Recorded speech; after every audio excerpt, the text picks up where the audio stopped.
Good morning, chaps and chapettes, welcome to Wellington. So as you've just seen, I rode on the cable car today. So exciting! It's kind of like a tram, but you know, uphill.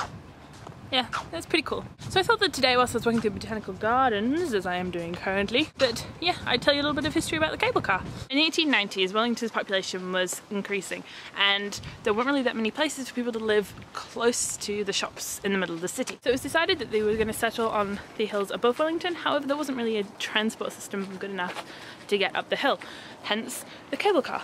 The cable cars were operated by big wheels pulling the rope that they ran on, situated at the top and bottom of the track.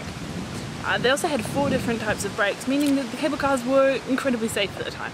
Although the plans for the cable car were finalised in 1899, it wasn't until 3 years later, in 22nd of February 1902, that it was actually open to the public, and over the opening weekend there were roughly about 4,000 people travelled on the cable car. And the numbers only got better from there. From 1902 to 1903, over 1,000 people a day rode on the cable cars. This meant that extra cars and increased capacity was urgently required. It only cost a penny to go down on the cable car in comparison to the tuppence it cost to go up. The reason for this is probably because more people decided to walk through the gardens on a nice leisurely walk down to the city, as opposed to taking the cable car all the way back down again. Due to the increased use of the cable cars, Kelburn, the place at the top of the track, began to rapidly increase in population, and within a decade the entire of the front was littered with villas. The annual number of passengers on the cable car rose from the 425,000 in 1902 to 1 million in 1912, and in 1926 that number doubled again to 2 million. The design of the cars was pretty safe, but because they would run by a steam-powered engine, often they got complaints from the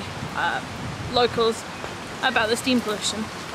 However, the tourists thought they were pretty cool to ride on. However, it wasn't until the 10th of May 1973 that the safety of the cars was put into question, when one guy got run over. The Ministry of Works reviewed the cars, and although they tried to change the safety of them, it was kind of hard, and in 1978 they had to abandon the old cars, despite the Wellingtonians' efforts to keep them. So on the 22nd of September 1978, the cable cars were decommissioned, and it wasn't until a year and a month later that the new ones were put into play. There was a little bit of a hoo-ha about whether the new cars would resemble the old ones in any way, but the new Swedish ones seem to be okay, and they've not been trashed or anything, so that's good, right? I hope that you guys enjoyed this little history of the cable car. It's also been noted that there are lots of private cable cars in Wellington as well, because Kiwis are inherently lazy people who can't bother to walk up the hill to their house. I'm not even kidding about that. Anyways, I'll see you guys later in another video soonish. Bye bye!